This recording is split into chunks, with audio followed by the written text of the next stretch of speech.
next speaker is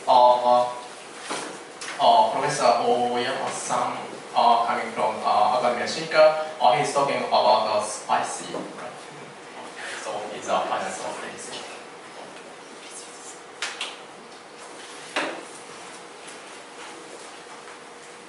Okay. Good morning.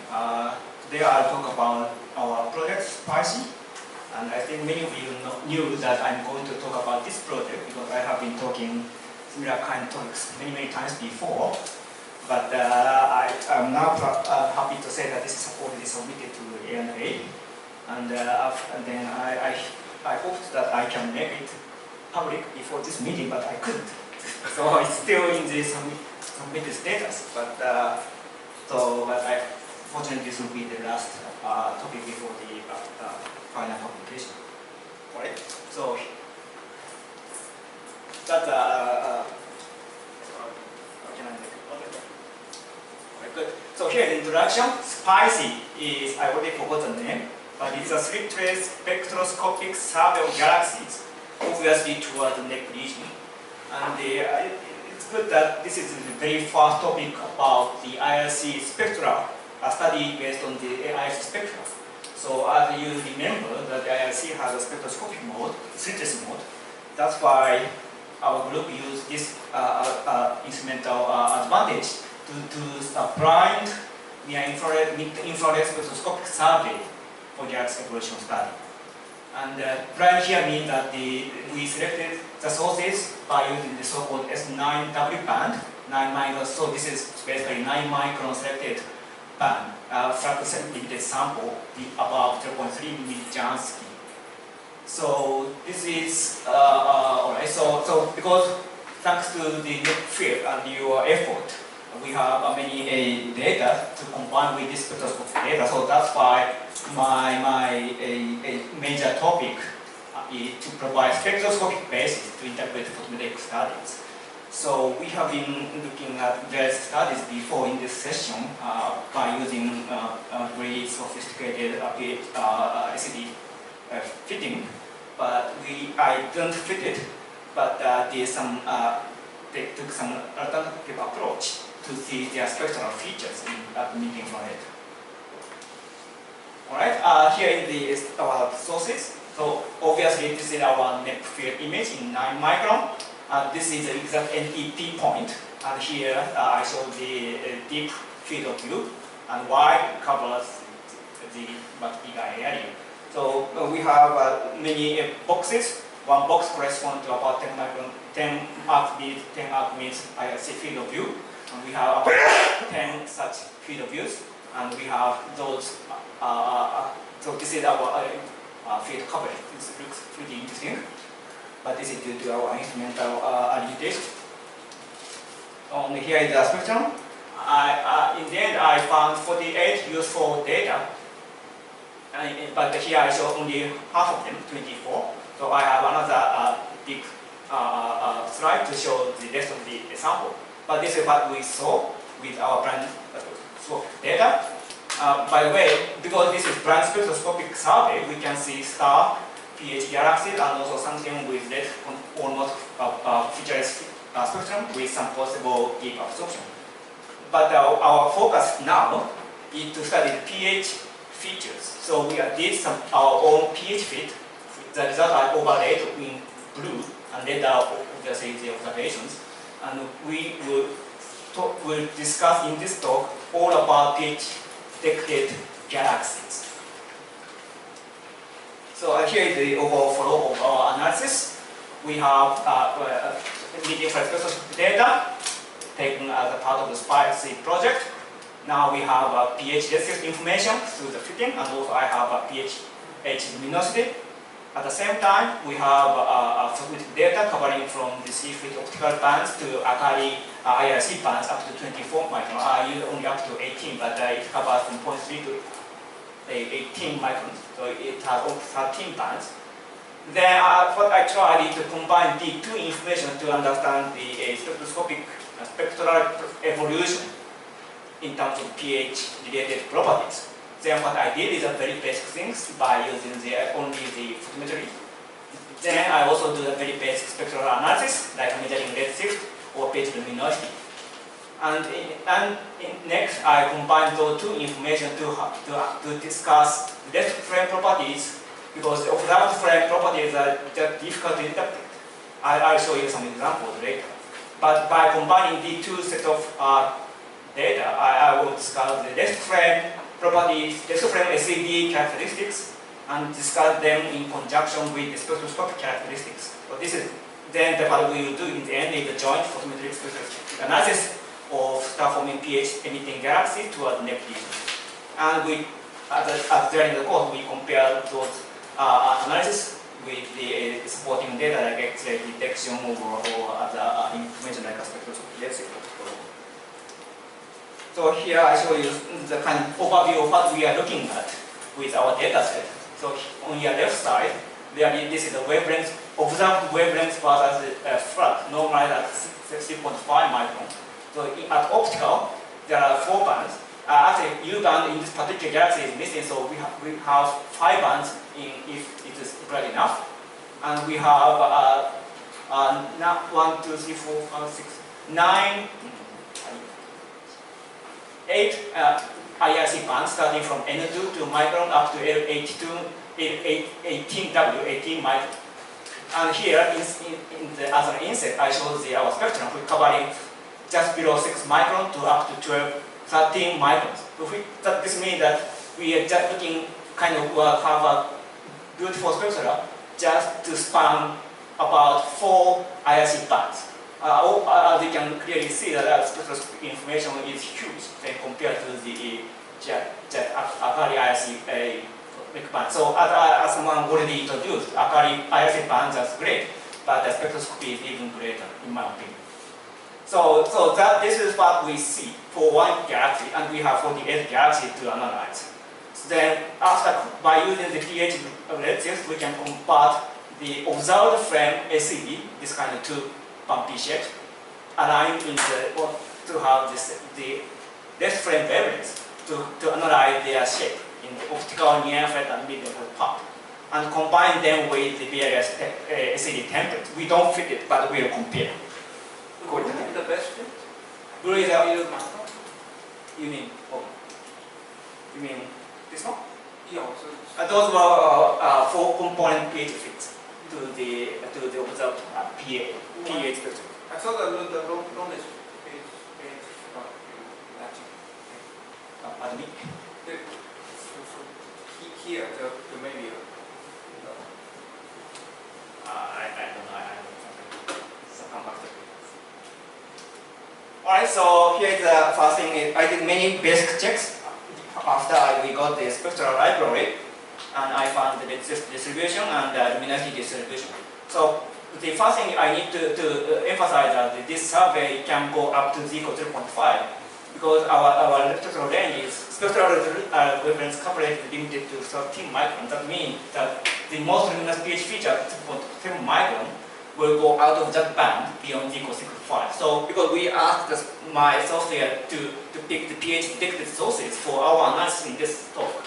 So all the galaxies are somewhere around 0.0 to 0.5. This is by definition, by our design of the observation.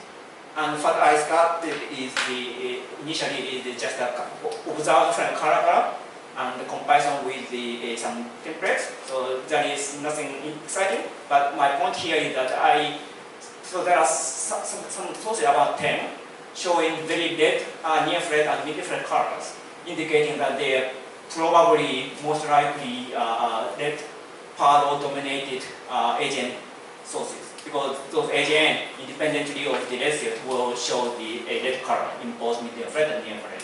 So we removed them from the sample in the following analysis. The next right-hand slide shows you some kind of sense of how the color indicates in our sample. So upper panel shows the near-infrared color, observed color arranged as a function of redshift, and bottom panel shows the redshift evolution of the observed color of S11 over S7. So in one choice of colors at near-field, the observed data align in a very tiny range, just within 0.2 dex overall. it's a pretty tight sequence. And on the other hand, if you go to the longer wavelengths in mid-infrared, things start to deviate from the just linear scale. So this change, sometimes very constant, sometimes very changed in this way, or in another band in another way, will tell you the pH shape in detail without assuming anything about the temperatures. Then here is the collection of the SEDs in our sample.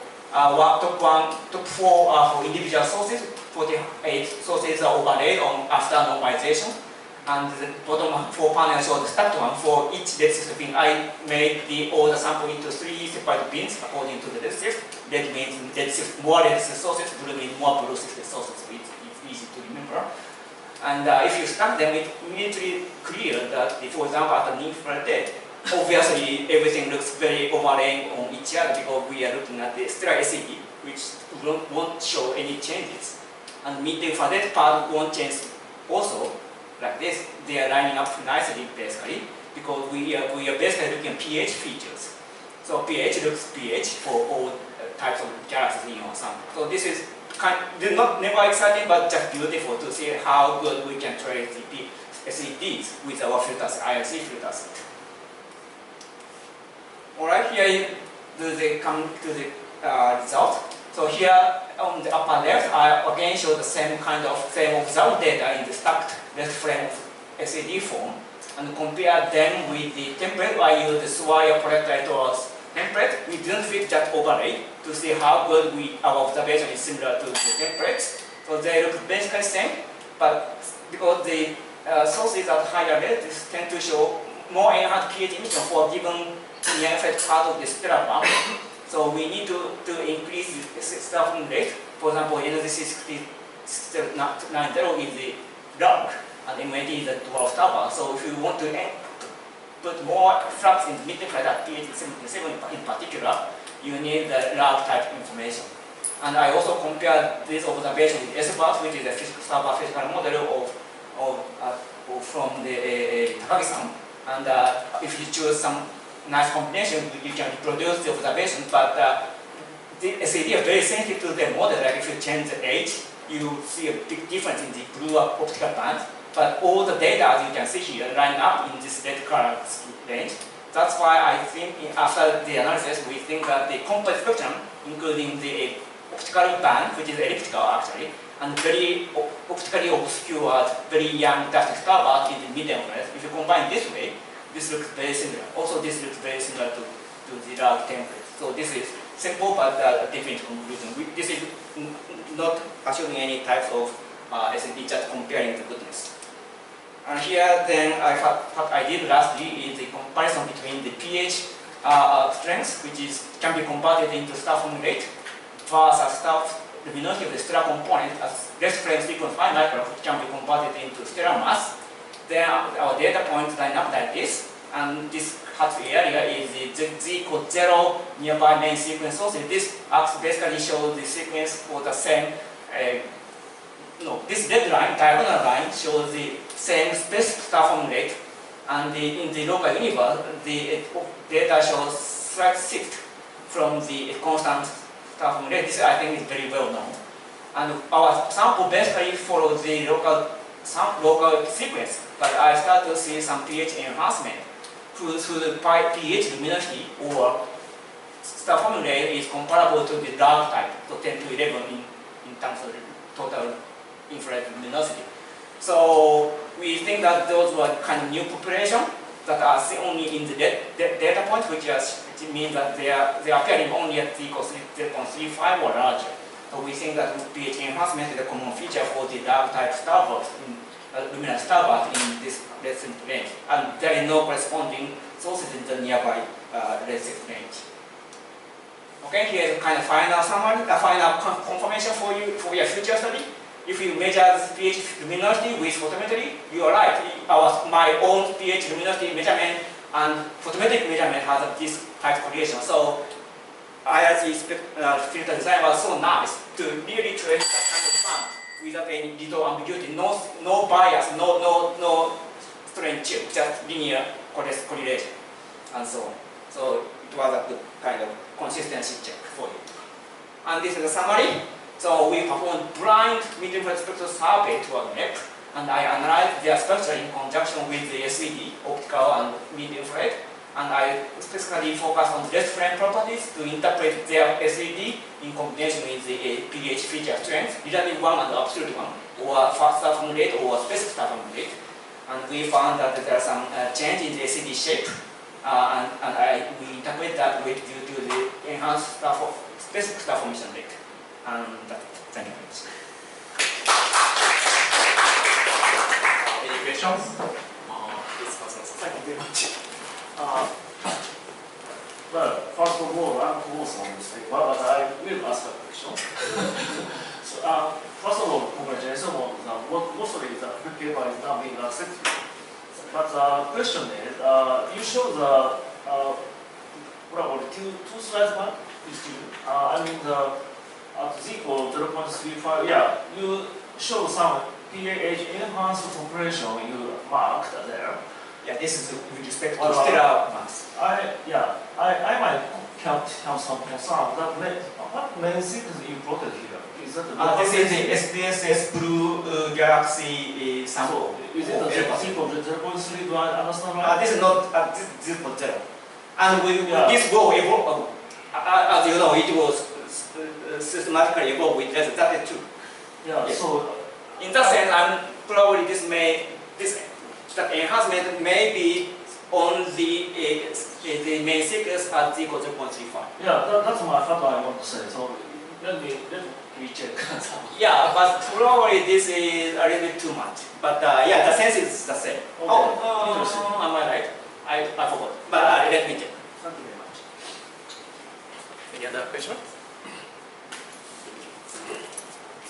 I have a question about the systematics. Is there any systematics between the pH flux and spectrally measured pH flux and photometrically measured pH flux in the maybe last slide? Yeah, I didn't show it on today, but we did that, and we'll publish the result on the paper.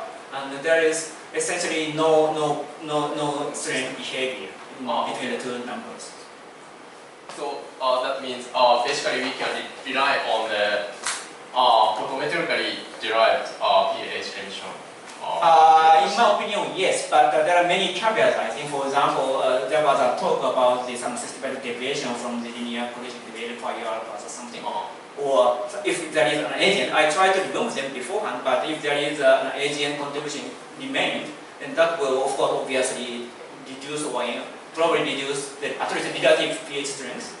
So, but if you don't care too much about the underlying continuum, and if you are talking about the pH dominating source, I think the RC photometry is very good. Okay. We did no correction for anything, like we just interpret the nearest two bands according to the redshift. So this is the simplest method to measure pH photometrically, and that matches very nice with the spectroscopic measurement. Thank you very much. Any other quick questions? If no, let's thank the speaker. So we finished this session now. So and then we are going to we are going to take a conference photo from now, and then let's move in front of this building. It's outside. So and then.